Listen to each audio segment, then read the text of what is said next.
I first got to the NFL, I'm drafted to the Cleveland Browns. Like, coach gonna give us signals? He didn't tell us in meetings like any signals. Like, what's the play? All of a sudden, I hear something in my helmet. Like, oh snap, coach! Like you can talk in my helmet. Didn't hear me one thing. Get into practice, called a play, and literally busted a touchdown.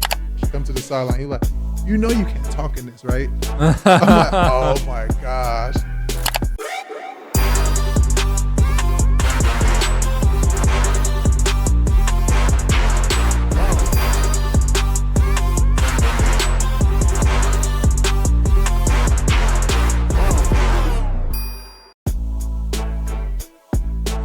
Welcome back, guys. Digital Social Hour. Got a special guest for you guys today. Former NFL player, Hayes Pullard. How's it going? Everything good, bro. Appreciate you having me here, dog. Absolutely, man. It's exciting getting to interview athletes, man, because you guys are different. Try to be built different. I mean, cut from a different cloth. Thankful for moms. Thank you for the culture and everything that comes with it. Yeah. So was football like your whole life basically growing up? Bro, surprisingly, I was a basketball player. Oh, yeah? I mean, it wasn't until my older brother saw that I was so much bigger than every single kid around me where he was like, no, you're strapped on pads. You got to get out here. And, I mean, day one, day two, day three, I hated it. Hate putting no pads, hate running around, doing conditioning week. And then it was finally when I made that first hit against somebody and just literally splat it to this little kid. And I was like, oh, yep, I'm playing football. Like, this is 100% in. Yeah. So were you the same position like the whole time? So bounced around a little bit, was offensive lineman at first, then went to receiver because I had some hands. And then it was like, okay, like we got to just start handing you the ball off and just seeing what you can do. So then I went to running back. And as the size grew and grew more, they was like, no, you're going to play running back and you're going to play linebacker. And then that's where it went from high school to college. And then as you go on to the NFL, you have to make a decision. Like you got to play one side or the other. Can't be both, yeah. So having played all those positions, what do you think the hardest position in football is?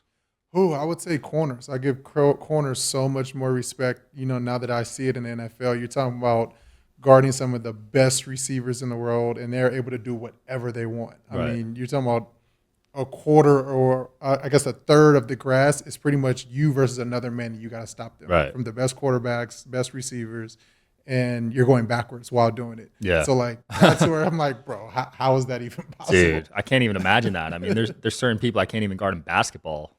Tell me about it. That's in like an enclosed area. So imagine a whole field. Bro, and with basketball, you actually have the ball. So you can only go as far as where the ball is. Whereas in football, you're literally chasing somebody. Yeah, you could go wherever you he want. Can cut one way, look back, spin around. I'm like, oh my gosh, like this dude's just elusive. I like that take, man, because most people say like quarterback or running back or something, but corner, they need more respect. Absolutely. I mean, going backwards and trying to chase somebody running is different. Yeah. So how many years did you play in college? In college, I was a 4-year starter. I ended up redshirting my first year due to a torn meniscus that happened in high school that I did not know about until I got to college. You didn't even feel it? Didn't even feel it. Like, I mean, like just normal pains that you get, I mean, in football, like you're always in some type of low pain. But it wasn't until like college, I'm running every single day, 2-a-days actually start beginning. I'm like, wow, like it's starting to get a real tight pain in my knee. And ended up getting it x-rayed and MRI'd, and it was like, nope, you tore something. You're going to have to sit out this season. And I was just like, wow. Damn, the whole season? The whole entire season. And granted, it was a 8-week recovery, but, I mean, as you're a freshman at USC, like, you got a bunch of 5-star recruits, a bunch of, at the time it was Malcolm Smith who went on to win, Super Bowl MVP, who was a starter in front of me. Right. I was just like, granted, I want to compete against them, but I'm like, it's no shot to actually be on this field today. Yeah. Damn. So what's it like fighting for like just roster spots? Are you like anxious? Oh my gosh. I mean, it's way different from when you look at it in college and then when you get to the NFL. College is much more of best player plays. Like obviously you got to work better than the sophomore. You got to work better than the junior, than the senior. Then eventually you can, go out there. For me, it was like I had to outdo the sophomore in spring ball. I had to outdo the junior in fall camp. And then throughout the season, I had to work better than the senior to actually earn a starting spot as a freshman. Wow. When I got to the NFL, like that's where a little bit more politics kicks in, where you can be the best player, but for example, if you only pay me $300,000, but you just paid a linebacker $10 million, he's going to be out there. They just invested into that Lamborghini. They're going to use that Lamborghini until the wheels fall off. Even though I may be better, I'm just waiting for, I guess, I hate to say it, an injury to happen, which you never want a fellow brother to actually get hurt out there. So you're just waiting for the opportunity that you can go out there and showcase your talents. Dude, that makes a lot of sense because there's backup quarterbacks that come in when the main one gets injured, and they're sometimes better. Absolutely. And I'm like, why wouldn't they play them earlier? True statement. I mean, I think the best example I had when I was playing was watching Jimmy G sit behind Tom Brady all those years. Right. And when I was in Jacksonville, we used to go up to New England and practice against them. And we would practice against Tom Brady all week. And then we got to the game. It was preseason 1. And they was like, Tom Brady's not playing this week. I'm like, who's playing? Oh, Jimmy G. I'm like, he's the backup. Like, we got this. Yeah. No, 4 quarters. He played the entire game, probably threw for like 500 yards, 3 touchdowns. I'm like, wow. And are you going all out in these games? I'm going all out. I mean, I wasn't a starter, so I'm for sure. Oh, you got to going prove out. yourself. Yeah, I got to still prove myself because I didn't get paid $10 million. I'm still a rookie. Right. I'm trying to get to that second contract. So, like, let's go. Like, you going to put somebody out here, I'm trying to pick them off. Nope, he threw 4 touchdowns, 500 yards. And then I think a year later was when he signed with the 49ers and shoot. They went to the Super Bowl that year, right? To the Super Bowl. Yeah, These it's crazy. quarterbacks is out there, and I think that's pretty much all across the board at every single position. Like, you got those hidden gems on every single team. That's crazy. It must be tough on those people mentally because they know they're better, but they're not playing. Absolutely. I think a lot of individuals or even the youth that's coming up, I tell everybody, like, it's not so much the talent, it's the mental that you got to overcome. Because somebody can tell you you're so great, but we've paid this individual X amount of dollars, like, you have to wait your turn. Yeah. So, like, you have to go in there, practice better, get better, not get as many reps as the starter, and still maintain your, mental that I'm an alpha. I've been a dog since, yay high. Like, I got to continue to practice that dominance every single day. So it's more, the game is more mental than it is physical, truthfully. Wow. And that's a statement right there because it's literally football. Yeah, for real. Yeah, man. As a fan, I want to see the best people out there. So I'm just wondering if there's a way to even fix this. I've sat back, I've thought about it and tried to figure out if it's a way. And it's so hard because you think about it. If you bought a Lamborghini and you spent, let's just say, $1 million, you're going to drive that Lamborghini. For sure. No matter what. But if you decide to, hey, I want an everyday car and I want to buy a Honda Civic, you bought that Honda Civic and you want to go to the club. Are you going to drive the Honda Civic or are you going to drive Nope, you're going to drive the Lamborghini because that's game time to them. That's your time to showcase the best players. And if you invested that money, you're going to, get that return on that investment. And that's how I think as an overall business in the NFL, that's how they're going to think. So trying to fix that problem, it's kind of hard on their point because, I mean, you got Justin Jefferson, highest paid player, Joe Burrow, highest paid. Like, you got to go play those guys. It's not that they're terrible. They're really good at what they do, and they're, Super Bowl contenders every single year. But I really do not know how to fix that problem besides taking the money out, which you can't because, I mean, when you get to the league, it's entertainment at the end of the day. Yeah. Walk me through that first contract process. As a rookie, do you have any negotiation power at all?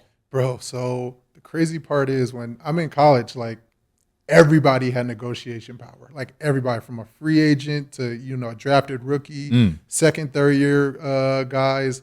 But when I came in, the CBA had just changed where once you came in, you have no negotiation power. The year you came in? The year I came in, I'm like, bro, you said it's like, nope, like, you could be drafted in the 7th round. You could be drafted the first pick overall. The only thing that changes the difference between me and that individual was our signing bonus. Wow. So the first pick overall got, let's just say, $20 million, and I went 7th round. I got $70,000 in the signing bonus. Yeah. But our contract is all the same. Oh, really? $500,000 a year. Year 2, it goes up a little bit. Year 3, it goes up. Yeah. Even if you're in the last round? Even if you're in the last round. Even if you went free agency and you made the 53-man roster, you make the exact same amount yearly than that first number one offense. Damn, I didn't know that. The only thing different is that signing bonus, which is a big difference. Wow. So on a 53-man roster, most people are making the same amount, but the only difference is that signing bonus. Absolutely.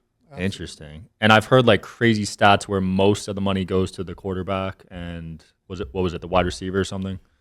When you're looking at these teams, a lot of the salary cap is to, I would say, the left tackles, the defensive ends, the corners, and then it'd probably be the quarterback. Just from the standpoint, like, the most expensive person is that quarterback. So you have to pay for somebody to go get the other opponent's quarterback and to protect that quarterback. And then you need to have a dominant corner in today's game. Because you have the CeeDee Lambs, the Justin Jeffersons, the Cooper Kupps. You got to slow them guys down. The Tyreek Hills.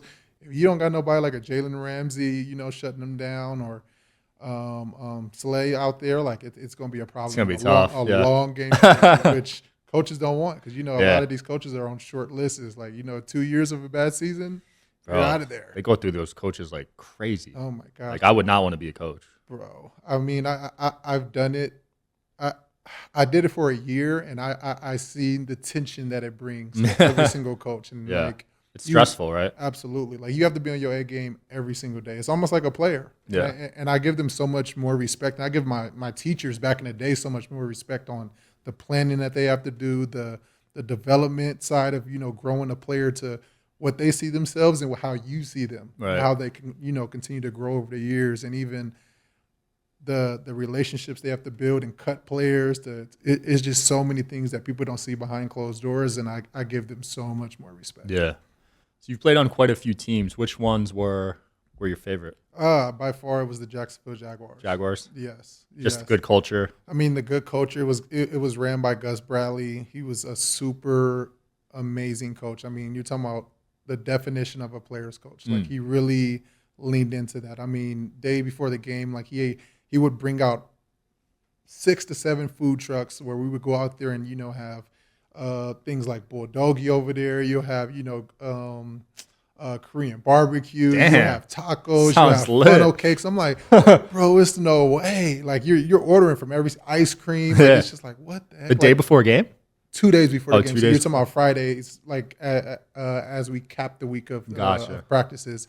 And right after that, he'll have us signed up for massages, cold tubs, Cairo. I'm like, bro, like you can't win with this. And we would get 2 days off after a game. Mind you, we went 3-13 at that time, but you don't see the growth until year 3 or year 4. As a lot of these teams that you see, like you'll see a coach get fired and then they end up making the playoffs. Right. That's the same team. It's just they didn't give the coach that much time. So the crazy part is we went 3-13, and then the next year we went to the AFC Championship. We lost to Tom Brady, but without Gus Bradley, he ended up getting fired and going to the Chargers. But it was like you've seen the growth in that team that he's built and put together over the years, and then it started to actually show on the back end. Yeah.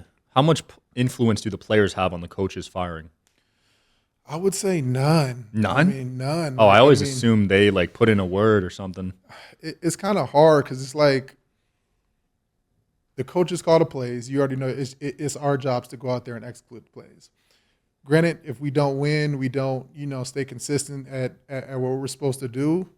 At the end of the day, it's between the GM and it's between the owners that make that final decision. Is it as a teacher, as a mentor, as a coach, are you developing these players? Are you putting them in the best position to win? Are you handling how to grow the bottom end of your roster? If your top roster is nice, like can you reel in that bottom roster right. or the bottom side of the roster? Because if anybody gets hurt, can you do it? That's why the second string and third string is so valuable in NFL, because you're talking about 22 starters, and after that, you got to make sure that backup is really good. That's why we always talk about like who's the backups of all these teams. Right. It's like the scenario with Nick Chubb. We like, wow, this was a crazy injury. Feel sorry for the kid, and I pray for his speedy recovery. But the backup came in the game and balled out. I don't know if you watched the game. No, I didn't see that one. Balled out. I'm talking about like came in second quarter and just balled out. Like 100 yards, touchdown. Like was just you got to be deep because there's so many injuries. Absolutely. So like that's where it's like as a coach, are you filling all those gaps? Like you're not just looking at like, oh, I'm just managing a team. I hired an offensive coordinator, hired a defense coordinator. I'm gonna let y'all do. Right. Like that's where I respect Robert Saleh, who was my position coach in Jacksonville. Yeah.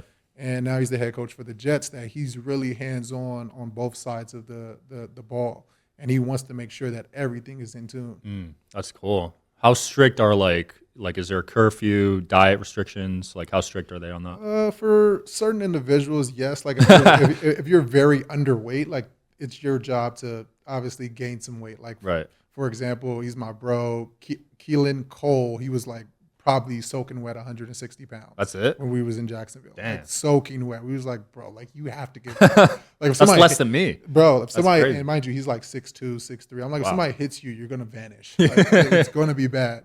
So like he ended up getting with the nutritionist, and it's a little bit of accountability as well. Like a lot of those players, like I want to gain weight. So they go to the nutritionist, figure out if you got to eat 2 breakfasts in the morning.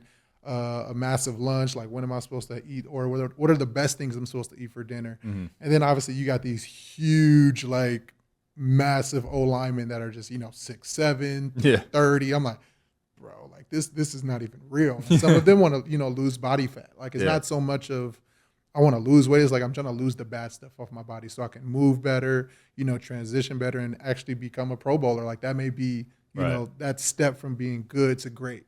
Yeah, that makes sense. Who are some of the players that stand out to you as like insanely hard to stop when you were playing? Oh my gosh. I think when I was playing, Marshawn Lynch was definitely one of them. Yeah. And Did you ever have to tackle him? Oh my God. You're talking about tackling a refrigerator. Like a moving refrigerator. Like everybody thinks I'm joking. I'm like, bro, like I could just imagine like his mom's giving him a hug. Like, bro, it's literally stuck like this. Like you can't tackle that man. Like, and if you try and go low, he'll juke you out your shoes. And if you try and like let him go by you, he's going to run by you. So like he was one of those elusive power backs that it was just like you got to bring your lunch pail and your hard hat to tackle him. Wow, that's scary, man. Yeah, I can't imagine trying to tackle him. Bro, because he was fast and strong, which was like rare at the time. Exactly. I mean, I didn't have fear, but it was just like when you had guys like that, Adrian Peterson, Shady McCoys, like even Andrew Luck as a quarterback, like those were like a problem to linebackers like us because we was like, you were dropping in coverage, looking at the zones, like, where's everybody at? Like, okay, Tyreek Hill's right there. Like, okay, Kelsey, this is when the Chiefs was balling. You got Kelsey right here. And then you had somebody where 1 week you play against Andrew Luck, and now he's tucking and running. Yeah. But he's not sliding. Where, in today's game, like, oh, no, slide, like, get down, like, preserve your body. Like, no, that quarterback was going to run through you, and I promise you he gave me one of the biggest stingers till this day. And I was just like, oh, coach. Like, man. The scouting report definitely said he was going to slide, and he did not slide. Oh, so you went low? Yeah, I went low, just like, oh, I'm going to just make sure, because I'm anticipating that he's going to slide with his feet, and I'm going to just, hover. This is Luck? Yes. Yeah, he used to slide all the time, right? Oh, my gosh. I'm like, oh, I'm going to just hover over him. Nope, he just decided to tuck in, and he just leaned into me. I'm like, oh, it would happen on 3rd and 3. Like, hey, obviously, we get in meetings that like, hey, you're supposed to hit him. Like, he's a runner. I'm like, the scouting report you gave me, coach, said he was a slider. Yeah. Like, it's just, all right, like, I'll take that one on the head. Yeah, man. He's one of those players where if he didn't get those injuries or concussions, he would have been Hall of Famer, I think. Absolutely. I mean, and I was playing against him every single year when I was at SC, when he was at Stanford. Right. Oh, yeah? Like, so you knew about him. I already knew about him. Like, he would literally walk up to the line, like, ready, alert, alert. I'm like, oh, God. Like, he's about to drop back, and he's going to take off running. Like, said, go. I'm backpedaling. I see him just, like I said, drop back, and he'll take off running. And he'll just run it through. I'm like, oh, this is just a Josh Allen in the early 2000s. Like, this is a problem. Man. You get to choose your jersey number, NFL? Yes and no. I think the individuals that are able to really choose their numbers, guys that get drafted in like the first 3 or 4 rounds. After that, you're pretty much given a number. Okay. Once they make those cuts, if a number is available, they'll give you the opportunity. That's when you can grab some numbers. And can you pick any number? Like 0? So remember, that number change didn't happen until about 3 years ago. Oh, so like linebackers had to wear like numbers 50 through 60, and then like 90 to 99. I remember 99. This. Yeah, receivers had to be in the 80s, right? Absolutely. So now like players are able to walk in, but I want number 0. Wow. I want number 6. Like, granted, I was in college and I was wearing number 10. I was like, oh, that'd be dope if a linebacker can wear 10. Now linebackers just run around with 0, number 1. I'm like, oh, this is awesome. Yeah. I'm hyped for them. That's dope. Is it true the helmets have radios in them? Yes, bro. It is? Yes. Oh, I always thought that, but I never knew. Bro, I have an actual really funny story about that. So when I first got to the NFL, I'm drafted to the Cleveland Browns. Like, I'm first day, like literally first day. I throw my helmet on, and I run into the huddle. I'm like, is coach going to give us signals? He didn't tell us in meetings, like, any signals, like, what's the play? All of a sudden, I hear something in my helmet. Like, hey, da-da-da-da-da-da. I'm like, oh, snap, coach. Like, you could talk in my helmet. Mind you, it's a one-way radio, so he can only talk to me. I'm like, I'm having a full conversation. Yeah, coach, this is awesome. Like, oh, yeah, I'm about to catch a pick on this play. Didn't hear me one thing. Get into practice, called a play, and literally busted a touchdown. Like, I want to say it was – who was Josh Gordon catches a slant to the house. I'm just like, oh, my gosh. I look to him, I'm like, my bad, coach. Like, I'm pressing, like, a fake, like, button on my side. I'm like, oh, my bad, coach. Come to the sideline. He's like, you know you can't talk in this, right? I'm like, oh my gosh. Like, all right. That's But funny. it's helmets. It's definitely radios in the helmets, and it's only active for about 6 seconds before the play. Oh, so it's not on during the play. No, so like once the referees blow the whistle, you have 6 seconds to call the play, or for the coach to give you the play, and then it cuts off. Got it. And is it in every helmet or just the quarterback No, and so, like? Each side of the ball gets one, so it's typically the quarterback on offense and then the middle linebacker on defense. Got it. And then they have to relay. Okay, interesting. What was it like guarding Josh Gordon in practice? Oh my god! Well, the crazy part is I was in zone, so like I could, Josh Gordon was one of the top receivers at that time. He was filthy, man. Oh my gosh! Like I was supposed to drop into pretty much the hook where that's the slant window, and Josh Gordon does a slant. I'll drop to the opposite, hook. Yeah. And he ended up catching it, taking it 80 yards, and coach like, hey. What are you doing? Like I literally told you on the headset what's going on. And I'm like, oh, that's my bad. Like he was like, we drafted you for a reason. Go out there and act like it. And that literally was the sign that I got to prepare and play extremely hard every single day. Man, I remember having him in fantasy, dude. He went off that year when I was in high school. Oh yeah, and Cleveland was like 7-0 at a point, and then they obviously hit that slump. They were balling that year, dude. I was hyped to get drafted to Cleveland, and then. I don't know, the Cleveland curse happened. Yeah. And we just the marijuana thing happened, right? Yeah. Well, I was just talking about over the whole organization. Oh, yeah. Josh Gordon was dealing with the marijuana stuff. Manziel was dealing with, a lot of exterior stuff. And, we just couldn't get out the slump. Our coach got fired. Man. This is a tough year. You played with Manziel? Yeah. What was that like? It was amazing. I mean, he was a tremendous individual. I mean, he was cool as heck when we were in the locker room. Yeah. Very supportive and active when we was on the field. So I was like, you know what? This is just a different college kid, just like myself, just went to a different university. Right. Obviously, he was a quarterback, way more known. And I was just like, bro, like, I'm not looking at you no different. Like, I'm happy to be a part of your team. And, he was the leader of the team. So I was just trying to make sure I was able to contribute as much as possible. Yeah, I think his documentary just came out, right? Yeah. I got to watch that. Did you watch it? Not yet. I mean, I've heard great comments about it, and I was just like, you know what? I got to lock in and check it out. Sure. I want to dive into the post-NFL stuff because now you're doing some cool business ventures. You joined Enclave and Key, right? Yes, yeah. So the crazy part is back in 2017, Blake Wynn actually reached out to me and was like, hey, I want to sign you and hire you as our president of athlete marketing. I mean, at this time, I didn't know anything about marketing. I didn't know anything about like the intricacies that come, outside of business. I was strictly football for, let's just say 22 years. So to be able to dive into that and was given that opportunity, it was truly a blessing. Yeah. What was that transition like just in general? Because your career ended shorter than you wanted, right? Were you sort of like depressed or like where were you at during that time? I wouldn't say depressed. It was much more of like I can mentally, like I said, trying to still play in the league. I knew I had the speed. I knew I had the physicality. And I knew my mind was really strong to be able to still play. So I stayed working out for an entire year, went on maybe 15 to 20 tryouts with teams for a year. I'm talking about fly to Arizona, try out for 6 hours, come back. Yeah. Did they pay for the flights at least? Yeah, they pay for everything. But I was literally for 16 weeks, like just flying into these different teams. Yeah. And it wasn't until 3 months after that year, I was like, you know what? I'm going to go work for Enclave Key. And the crazy part is Robert Saleh calls me a month after I tell Blake I'm moving to Vegas. And that's when I made the decision. He was like, I want you to be my linebackers coach in New York Jets. Wow. I'm like, really?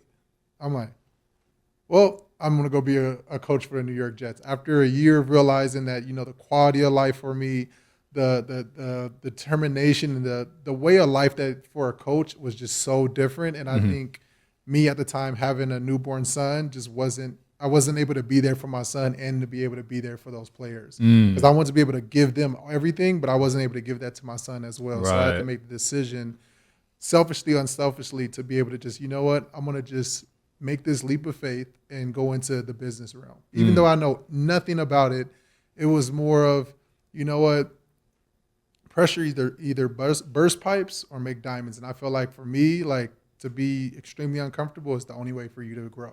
For sure. So I made that decision to just jump over there to Enclave and Key where, Blake at that time was, we were, 4 years strong of just our communication, being best friends since the first time we met. And it was just like, you know what, like I trust him. I trust in what he was going to do. Yeah. I told him like, hey, I don't know too much about this, but if you teach me and you coach me, I'm a fast learner and I have the desire to learn. So that was just exactly that step that got me here today. Man, I love to see that mindset because a lot of these pro athletes, they're the best at what they do for so long. So it's sort of hard for them after to take a step back, kind of humble themselves and try to take it in business. Oh, for sure. And I think for athletes, and I can speak from experience, that same athlete mindset that you have, that you're a dog, you're out there working hard every single day.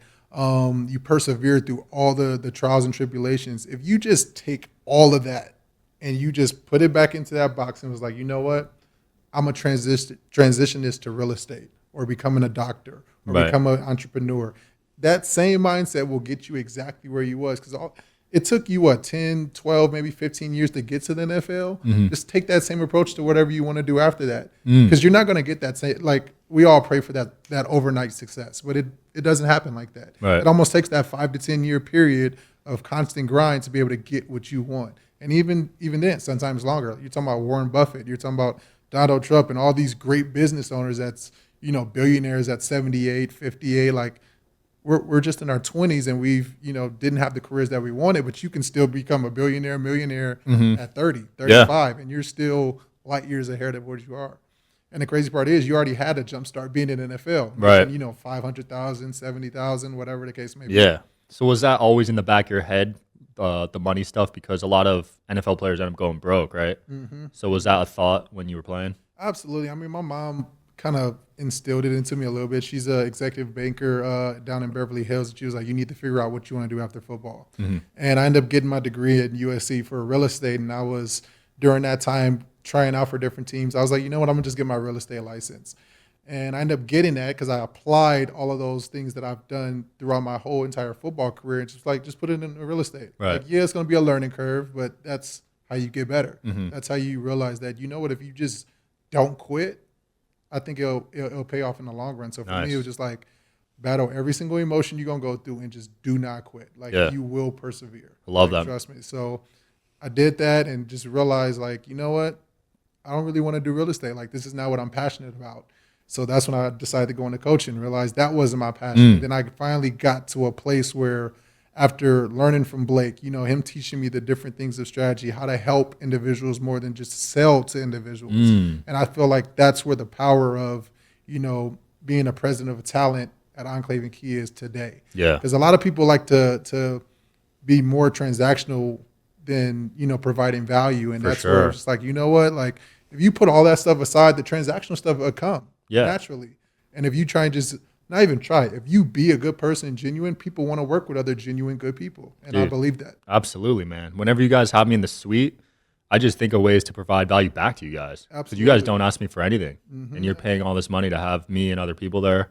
I really appreciate it. Oh, it's love both ways, bro. And that's where it's like, these relationships, we want to last forever. Like, I want to be able to call Shad, whenever the case may be, and let's go to Greece. Let's go hang out, because we have that relationship, and we've never, asked each other for, the different stuff. Like, it's like, hey, I need you to spend $50,000 to do this event with me. Right. I never asked you to, hey, can you, do me XYZ favor? Like, because it's all been, relationship based. We've always tried to figure out how to provide value to one another, and we all win at the end of the team. Yeah.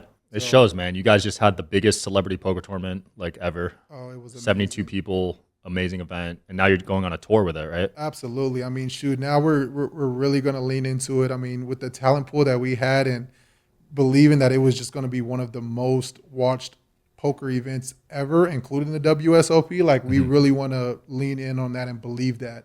And that's where we was just like, you know what, we're going to really take advantage of this opportunity and do our next one in Super Bowl weekend. And now we're looking for all the different type of talent that want to be a part of it, whether it's football players, chess, champions. I mean, I don't know if you know Nemo, the chess champion that literally learned how to play poker overnight or, a couple of weeks before, end up winning the whole tournament. I saw that. I was like, she plays poker? And I'm like, wow, like this just tells you that you don't really need to be the best basketball player or the best football player or the best poker tournament, because we even had poker pros there that didn't even crack the top 25. Yeah. And it's just like, you know what, this is more than poker. This is entertainment with networking involved into it. And I think that's where our generation, the generation below us, is going to continue to grow this whole thing even more than it was in the past. Absolutely love it, man. Hayes, it's been fun, man. Anything you want to close off with? Man, just appreciate you for having the opportunity to, invite me on. And yeah, shout out to everybody out there. It's all love.